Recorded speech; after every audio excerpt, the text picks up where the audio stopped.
Time, le podcast des pros de la piscine. Pool Pro Time, c'est le premier podcast français créé pour les professionnels de la piscine et du spa. Avant de démarrer la journée, devant un café ou tout simplement en route pour le chantier, prenez le temps d'écouter les conseils, les actualités et les parcours inspirants de ceux qui font et ont fait l'univers de la piscine. Ce podcast est produit par IMC, le groupe média numéro 1 dans l'univers professionnel de la piscine et du spa en France et à l'international, qui vous livre les actualités du secteur tous les 2 mois avec le magazine papier Spécial Pro ou en continu sur internet avec eurospapoolnews.com et ses réseaux sociaux associés. Pool Pro Time, c'est votre rendez-vous toutes les 2 semaines. Je suis Pauline et c'est parti pour l'épisode du jour. Aujourd'hui, pour inaugurer notre format d'épisode qui retrace les grandes histoires des acteurs de l'univers de la piscine, j'ai la chance de recevoir Richard Chouraqui. Richard, c'est un homme qui a une vie bien remplie dans l'univers de la piscine et qui a traversé toutes les grandes évolutions du secteur. Dans cet épisode, Richard nous retrace les temps forts d'une expérience de 65 ans, en appuyant sur des valeurs humaines fortes qui, je suis sûre, vont vous parler. Je vous laisse avec l'épisode. Bienvenue dans cet épisode de Pool Pro Time. Comment allez-vous ? Bonjour Pauline, ça va impeccablement bien, tant que je vous vois bien, ça va bien. Richard, je vous remercie d'être le premier à inaugurer ce nouveau format qui fait place aux grandes histoires de ceux qui font et ont fait le secteur de la piscine et du spa. Alors Richard, je vais être honnête avec vous, moi ça fait maintenant 10 ans que je travaille dans le milieu de la piscine et du spa et à l'époque où j'étais lectrice de Spécial Pro et d'Eurospapool News, je voyais vos chroniques que je trouvais très sympathiques et je me disais mais qui est donc ce monsieur que je vois à chaque fois en photo en début du magazine et j'avais aucune idée en fait de tout ce que vous aviez fait dans l'univers de la piscine. Et je vous avoue qu'aujourd'hui, je suis très contente qu'on puisse en parler parce que je sens que je vais apprendre plein de choses. Alors, pour commencer, je vous laisse vous présenter pour nos auditeurs. Oui, voilà, je suis arrivé d'Algérie en 1962 et je suis rentré dans le milieu de la piscine en rentrant dans la société Culligan qui ne fabriquait pas de piscine mais qui vendait des filtrations sur diatomée notamment, pour piscines privées et collectives. Votre particularité, Richard, ça c'était le début de votre carrière, mais vous, votre particularité, c'est que vous avez démarré votre carrière en même temps que le produit piscine, qui s'est vraiment implanté en France, et vous avez un peu traversé toutes les étapes. Donc vous avez commencé dans cette entreprise, et ensuite, qu'est-ce qui s'est passé ?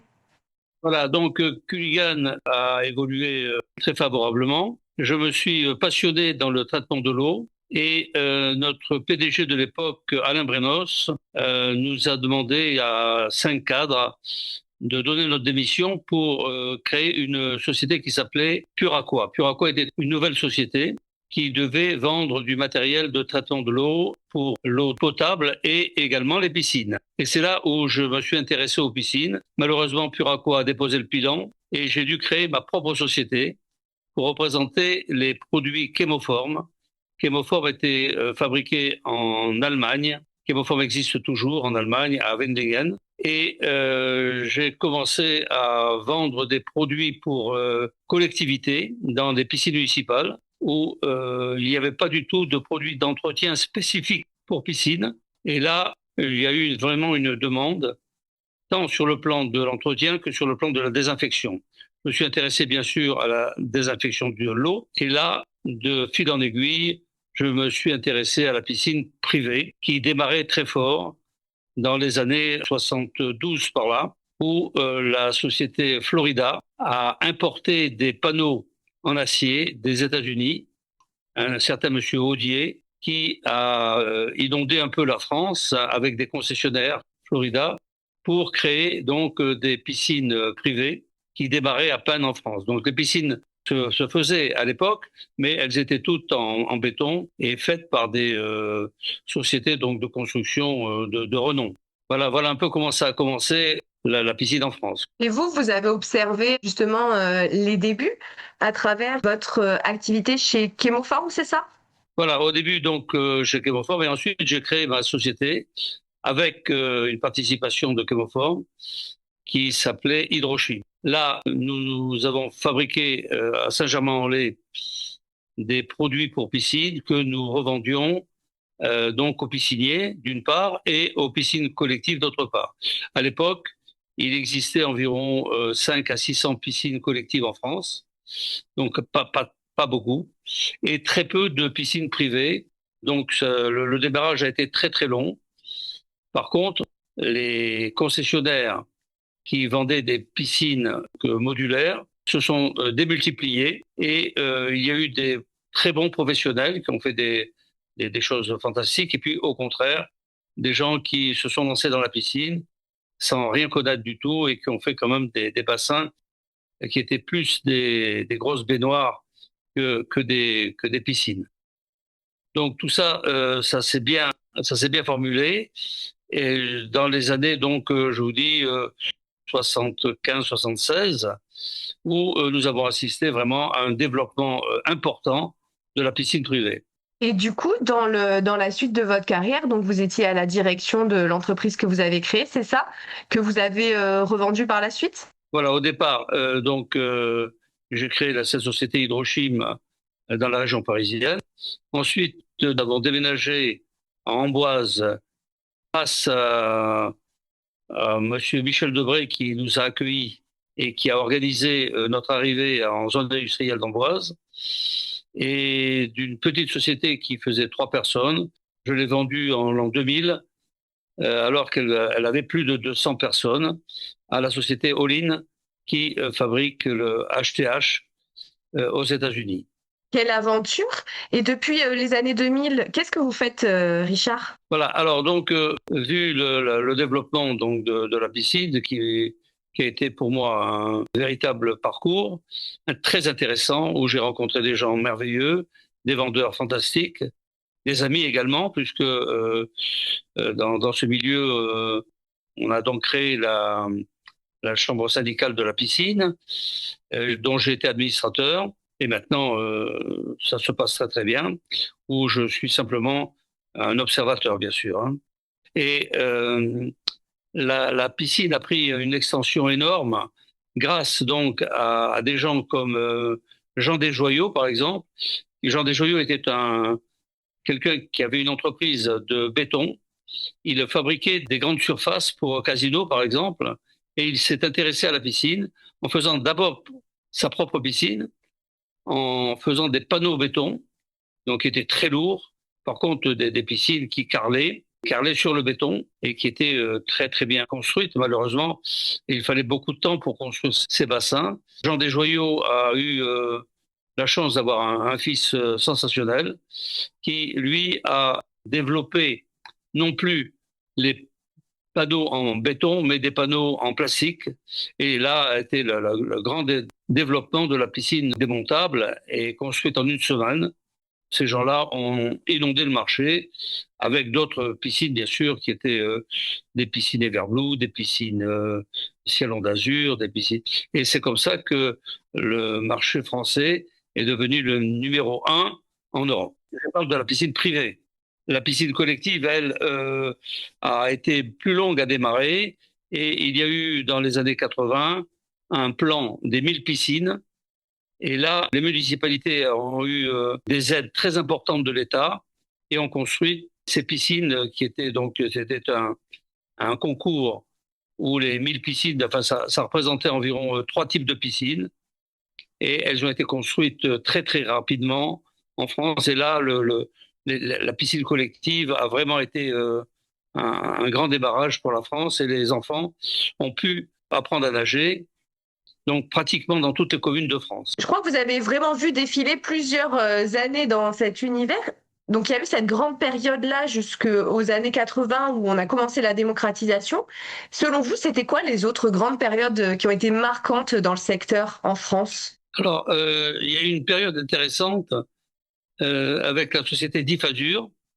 La société Difasur est une petite société au départ qui vendait des adoucisseurs d'eau dans les années 75 par là. Et elle s'est intéressée au cours d'une réunion qui a eu lieu aux États-Unis à la piscine où le dirigeant de cette société est resté quelques mois à Phoenix pour apprendre à utiliser le canon à béton qu'il a introduit donc en France.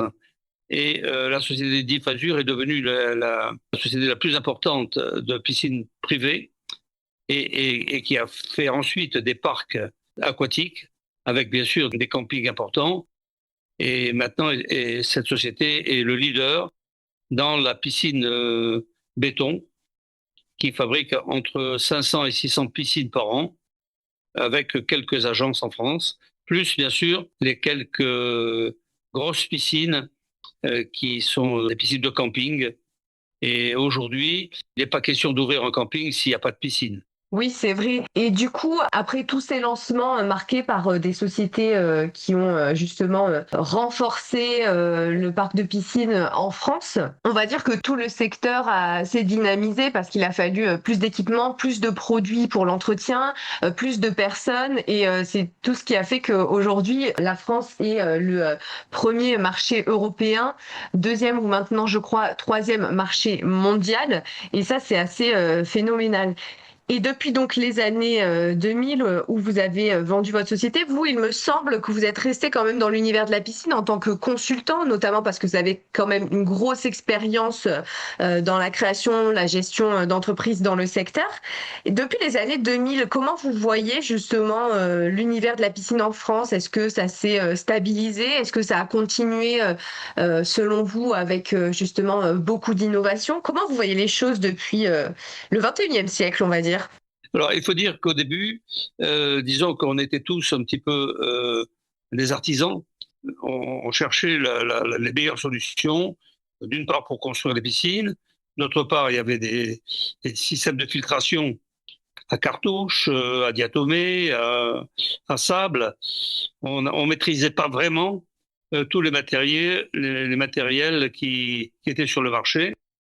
Et la société Astral, qui est une société qui a débarré dans les années 70-72 en Espagne, a été une société très importante puisqu'elle a apporté au milieu de la piscine en Europe un matériel assez intéressant, tant sur le plan du prix que sur le plan de la qualité. Donc, nous avons pu créer quelques écoles où les étudiants venaient et viennent toujours d'ailleurs, parce que ces écoles existent toujours, comme les Bains, comme à Bordeaux, il y en a à Pierre-Latte. Ces écoles ont permis d'éduquer des artisans dans le milieu de la piscine, parce que la piscine est un milieu assez important dans la mesure où il faut connaître les terrains, il faut connaître la construction, il faut connaître la canalisation, la plomberie, l'électricité, le paysagiste. Voilà, et c'est très rare d'avoir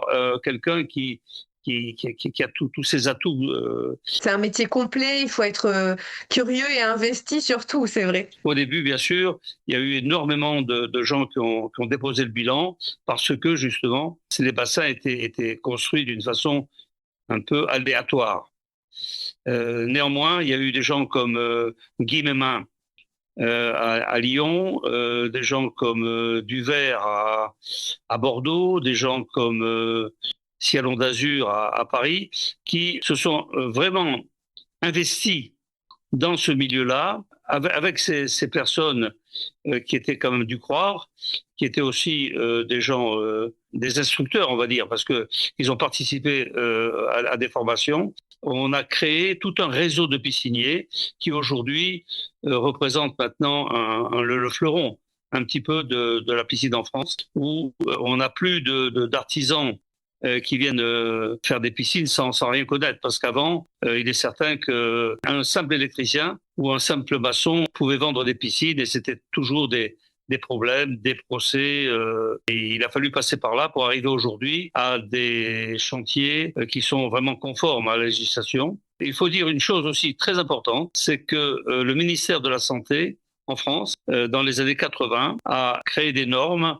Et je pense qu'aujourd'hui, ces normes sont référence mondiale et nous avons les meilleures normes qui existent actuellement. J'ai participé il y a quelques années à une réunion en Chine où la Chine est un très très gros pays où il y a quand même plus de 300 millions d'habitants qui vivent un petit peu comme nous en France, hein, et qui ont des piscines privées, mais il n'y a absolument aucune norme. Et ils se sont adaptés à nos normes françaises. C'est pour dire que la France a été vraiment un moteur, tant sur le plan Europe que sur le plan international. dans tout ce qui est législatif. Donc les années 2000, pour vous, c'était vraiment les années de la professionnalisation du secteur, que ce soit sur le plan de la formation, sur le plan juridique, sur le plan méthodique aussi. C'est un petit peu ça, votre retour? Oui, en effet, nous qui avions été un petit peu les pionniers de ce métier, moi qui ai démarré dans le traitement de l'eau, d'autres qui ont démarré comme diffuseurs dans le génie civil, ont apporté au métier de la formation. Donc nous avons fait de la formation et moi j'ai fait énormément de formation dans tous les réseaux comme Everlou, Florida, Carré Bleu, les pisciniers étaient tous demandeurs de formation. Jusqu'à il y a quelques années, j'ai continué à faire de la formation et c'est très intéressant parce que les ouvriers qui actuellement font des piscines sont très demandeurs de formation. Ils sont tous pratiquement devenus des très bons professionnels. Donc nous avons en France tout un réseau, puisque nous avons plus de 3 millions de piscines qui sont actuellement installées en France.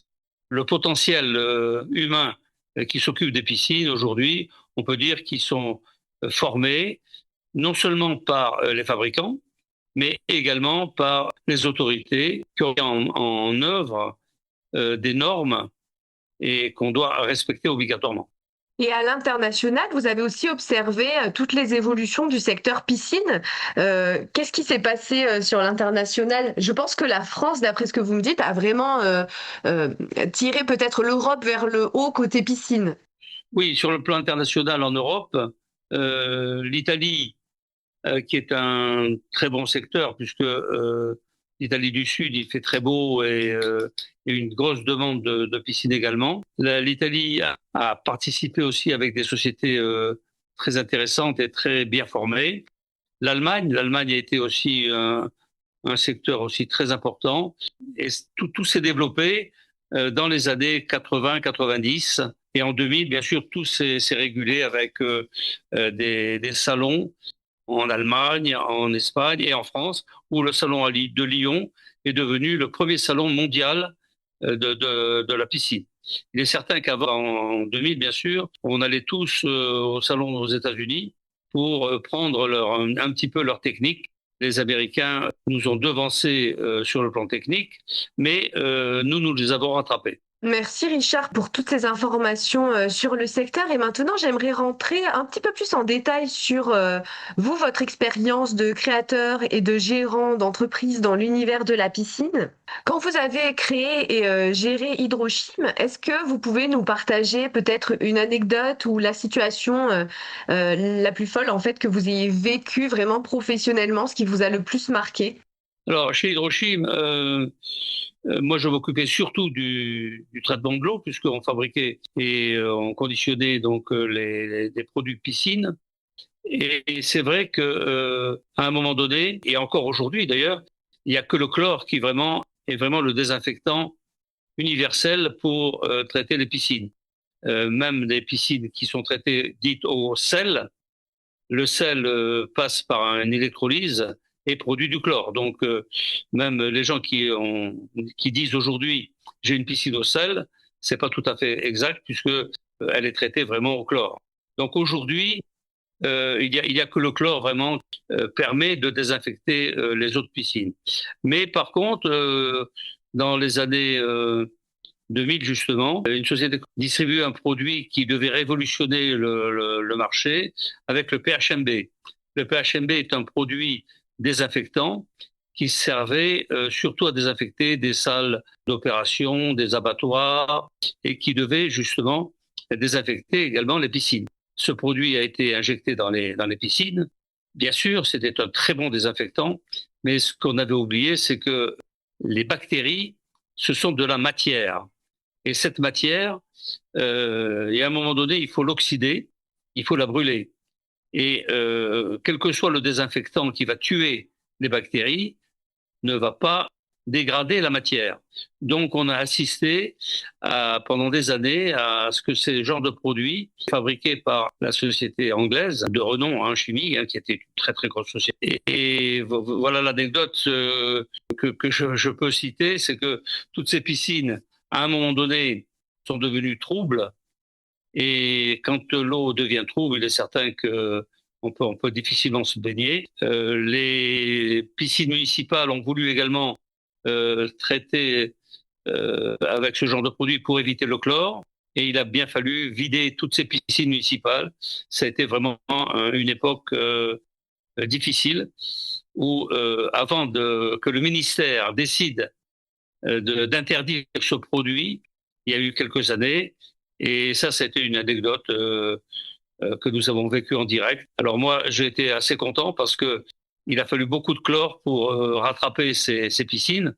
Donc on a vendu énormément de produits et ça n'a pas été bénéfique pour les clients, mais pour nous, ça a été intéressant. En gros, vous avez assisté effectivement à un flop, c'est le cas de le dire, sur quand même un sujet qui est très important parce que la désinfection de l'eau, ça touche aussi bien évidemment à la santé des baigneurs. Donc, il y a eu ce flop de tentative de commercialisation d'un produit, mais en même temps, on était dans des années d'expérimentation, d'après ce que vous dites, parce que le produit piscine venait tout juste d'apparaître et de se démocratiser. Voilà, et tout le monde cherchait à remplacer le chlore. Alors le chlore avait à l'époque une très mauvaise réputation parce qu'on employait de l'eau de javel. L'eau de javel est un produit qui est très basique. L'eau de javel dans la piscine crée donc bien sûr une très très bonne désinfection, néanmoins avec des odeurs nauséabondes. Et il a fallu quelques années pour maîtriser toutes ces odeurs-là. Et on peut dire que grâce aux industries de la piscine, d'une part, dont on faisait partie, nous, Hydrochim, bien sûr, mais également le ministère, on a réussi à trouver des méthodes et mettre en place des systèmes de contrôle où maintenant on a des piscines qui sont très très bien traitées au chlore et les piscines ne sont plus comme avant le chlore et on n'a plus de problème ni de peau parce qu'on avait des problèmes de peau, des problèmes de verrues, ni d'odeur. Voilà. On peut dire qu'aujourd'hui, il existe presque 4000, 4500 piscines municipales où les piscines sont vraiment très très bien traitées. Et on peut dire aussi que les piscines privées qui sont traitées aujourd'hui à l'électrolyse de sel sont traitées au chlore et sont très très bien traitées sur le plan médical, si j'ose dire. C'est incroyable ce que vous nous racontez justement sur toute l'évolution du traitement de l'eau.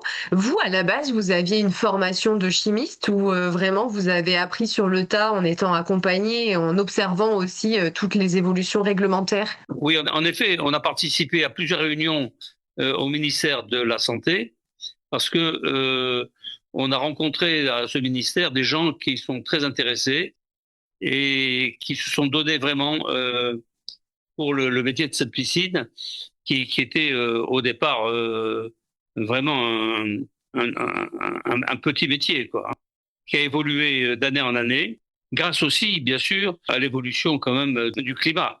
Il a fait de plus en plus chaud, ce qui fait on a eu des clients qui se sont intéressés, bien sûr, à la construction de piscines privées. Et en parallèle, il y a eu un développement avec la piscine collective, surtout dans les hôtels et surtout les campings, car aujourd'hui, il n'est pas question de créer un camping si vous n'avez pas une piscine. Complètement. Richard, vous m'avez dit au début que vous avez commencé votre carrière en 1962. Donc aujourd'hui, nous sommes en 2026. Donc si je comprends bien, ça fait près de 65 ans que vous êtes dans l'univers. Qu'est-ce qui se passe dans votre esprit quand vous voyez le chemin parcouru?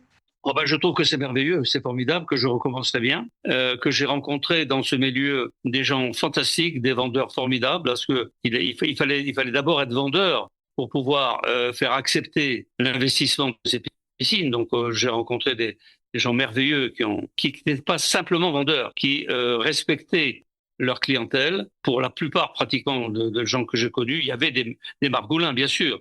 On a rencontré des margoulins, mais en principe le margoulin, il reste pas longtemps. C'est quoi un margoulin, Richard? Un margoulin, c'est quelqu'un qui vend une piscine sans rien connaître. Il fait venir un terrassier qui fait le trou et après qui laisse tomber son client. C'est un rigolo. Moi, j'appelle ça des pam-pam. Voilà, exactement. Voilà, on en a connu beaucoup. Il y a eu énormément de dépôts de bilan. On a suivi ces gens-là. Mais de toute façon, il faut des pionniers. quand on va à une bagarre, quand on va à une bataille, quand on va sur un nouveau marché, on a toujours des gens qui sont plus forts que les autres, qui pensent être plus forts que les autres et qui font beaucoup de bêtises. Par contre, je pense qu'en France, on a eu la chance d'avoir un ministère de la Santé qui a bien suivi l'évolution de la piscine et qui a mis des normes très vite. On s'est également organisé dans la mesure où on a eu un cas donc qui a été créé et qui a été très sérieux. Et maintenant, on arrive à avoir une académie de la piscine, quelque chose de formidable. Mais les premières années, c'était un peu le folklore. Mais ce folklore, malheureusement, qui a été un peu néfaste pour les clients, les pauvres qui ont subi, ça a été nécessaire. Ça a été nécessaire parce que ça a développé ce métier et on peut uniquement créer quelque chose de très sérieux quand il y a du nombre. Et on a eu du nombre assez rapidement, et grâce aussi à ce que j'appelle moi les margoulins. Hein. Oui, je comprends tout à fait. Et c'est vrai que j'ai l'impression que dans votre carrière, le sérieux, c'est une valeur qui vous a apporté, qui vous a accompagné. Je pense que c'est peut-être venu naturellement pour vous, puisque effectivement, le fait de commercialiser des produits chimiques, on a quand même la santé des gens entre les mains, donc le sérieux, c'est une valeur primordiale. Au-delà de cette valeur-là, est-ce qu'il y a d'autres valeurs qui vous ont porté dans votre carrière pendant toutes ces années? Oh ben, ça a été des valeurs humaines. C'était des valeurs humaines. J'ai rencontré des gens merveilleux dans ce milieu, des gens qui venaient de toutes parts. Vous m'aviez dit que la confiance et le respect de ses salariés, c'était important. Oui, en effet. On a eu dans notre corporation tout un tas de personnes qui sont venues de tous les secteurs. Vous aviez des vendeurs de trousseaux, enfin les trousseaux, c'était les gens qui vendaient dans des fermes des draps, tout un tas de produits qui venaient d'usines et qui étaient d'excellents vendeurs et qui se sont reconvertis ensuite en vendeurs de piscines. Et il a bien fallu avoir ces genres de personnes pour vendre des piscines. Ensuite, il a fallu des gens beaucoup plus sérieux pour comme Jean-Pierre Pêche, qui est un ingénieur et qui est rentré dans notre milieu et qui nous a apporté beaucoup sur le plan technique, sur le plan de la formation. Et chacun d'entre nous, dans notre spécialité, on faisait des formations régulièrement chez les pisciniers. Moi, je le faisais sur le plan du traitement de l'eau. D'autres le faisaient sur le plan, comme Difasure par exemple, sur le plan de la construction ou des joyaux. Et ensuite, on a eu des gens comme Water par exemple, qui ont fait des piscines en tôle ondulée, qui au départ nous paraissaient complètement déjantés, complètement. C'était un vendeur d'adoucisseurs d'eau en Alsace. Il s'est mis à faire sa première piscine comme ça, et il a inondé le marché en France, et c'était d'excellentes piscines. En plus, il a apporté le sérieux alsacien, les Water par exemple. Au départ, tout le monde plaisantait en disant que c'était vraiment un bidon, puisque c'était de la tôle ondulée. Et aujourd'hui, on s'aperçoit que c'est une excellente technique. Donc, on a rencontré dans ce métier des gens fantastiques qui sont venus de très loin et qui ont apporté, comme le fils des joyaux d'ailleurs, des techniques très innovantes et à des prix disons, assez bas pour envahir le marché. Si je comprends bien, l'univers de la piscine, pour vous, c'est avant tout une histoire de connexion d'hommes et de femmes impliqués et passionnés. Absolument, vous avez tout à fait raison, c'est tout à fait ça. Ça a été des gens très, très passionnés. Bon, aujourd'hui, maintenant, c'est beaucoup plus structuré. On a maintenant des sociétés qui embauchent des ingénieurs de travaux publics, des ingénieurs en hydraulique. Et puis, comme de plus en plus, on va sur tout ce qui est régulation automatique, qu'on est obligé d'avoir des gens maintenant dû croire sur le plan technique. C'est des profils différents maintenant. Voilà, avec la bonne volonté, on peut pas tout faire, quoi, c'est sûr. Hein. Voilà, c'est pour ça que notre métier en France est très organisé et a créé également indirectement les métiers de la piscine en Allemagne, en Hollande, en Italie. On a apporté beaucoup en Espagne, bien sûr. La France a été vraiment moteur dans ce métier-là. Et quel conseil donneriez-vous au Richard de ses débuts? Eh bien, de recommencer exactement la même chose. C'est-à-dire, on peut rien faire tout seul. Tout seul, vous êtes dans un beau bureau peut-être, avec un beau stylo.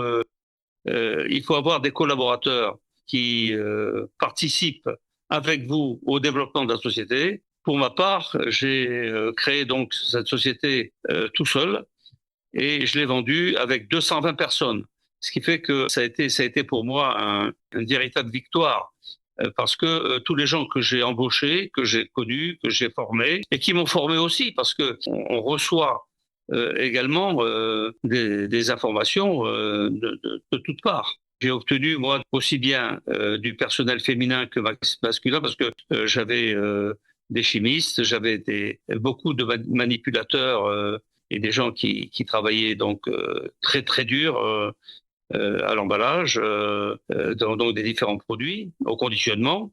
Et j'ai obtenu vraiment des gens merveilleux, quoi. S'il fallait recommencer, je recommencerais exactement ce que j'ai fait parce que ça a été un enrichissement personnel merveilleux. En plus de ça, j'ai connu des gens comme Loïc, par exemple, Loïc Virginie, qui, au départ, à Villejuif, a créé avec Monsieur Ledoux la première revue Piscine, qui a donné tout un tas d'informations. Et non seulement elle a donné des informations commerciales, mais dans chaque revue, il y avait une place pour des gens qui donnaient des informations techniques. Comme Guy Mémin, par exemple, qui a participé énormément. Lui était ingénieur, il avait des connaissances et il a réussi à diffuser ses connaissances. Et chacun a apporté sa pierre à ce métier qui est aujourd'hui un vrai métier. Merci Richard pour ces partages de valeurs humaines et pour nous rappeler au fait que le collectif fait la force et que dans un secteur, c'est important de s'appuyer sur les moments de rencontre, d'échange, sur le lien humain qui nous permet en fait ensemble d'avancer. Pour finaliser cet épisode, je vais vous laisser le mot de la fin, Richard. Alors le mot de la fin, la profession aujourd'hui qui est très bien organisée, continue à s'instruire et à participer aux différentes formations. D'une part, des sociétés qui deviennent de plus en plus organisées, puisque nous avons des sociétés internationales maintenant en France et à l'étranger bien sûr, qui forment la clientèle, mais également que des sociétés qui construisent des piscines envoient leur personnel dans les différents lycées qui existent, puisqu'il existe 5-6 lycées en France, et nous avons une équipe de formateurs fabuleux, très bien instruits, et qui donnent cette formation. Il doit y avoir 5-6 lycées professionnels, et il n'y a que par là que nous pourrons obtenir des gens très très bien formés. Sans oublier Pierre Latte, bien sûr, qui est un très très gros lycée, quoi. Merci Richard pour ce moment passé ensemble. J'espère que vous avez passé un bon moment et je vous dis à très bientôt. À très bientôt et merci de votre participation. Ensemble, on va plus loin. C'est la phrase qui m'est rapidement venue quand j'ai repensé à mon échange avec Richard. J'espère que cet épisode vous aura appris des choses sur le secteur de la piscine et que vous aurez passé un agréable moment en notre compagnie à Richard et moi. Je vous dis à très bientôt dans un prochain épisode. Si vous avez aimé cet épisode, je vous invite à le partager autour de vous, que ce soit auprès de vos collègues et partenaires ou encore sur vos réseaux sociaux. Pour ne manquer aucun épisode de Pool Pro Time, abonnez-vous dès maintenant sur la plateforme d'écoute de podcast que vous utilisez. Vous recevrez une notification dès qu'un épisode sortira. Je compte sur vous pour m'envoyer vos idées, vos envies, vos retours par rapport à cet épisode, mais aussi aux autres. Vous pouvez retrouver les actualités du secteur sur Facebook et LinkedIn, @EurospaPoolNews, mais aussi sur le site eurospapoolnews.com. Hâte de vous retrouver dans le futur épisode. À bientôt!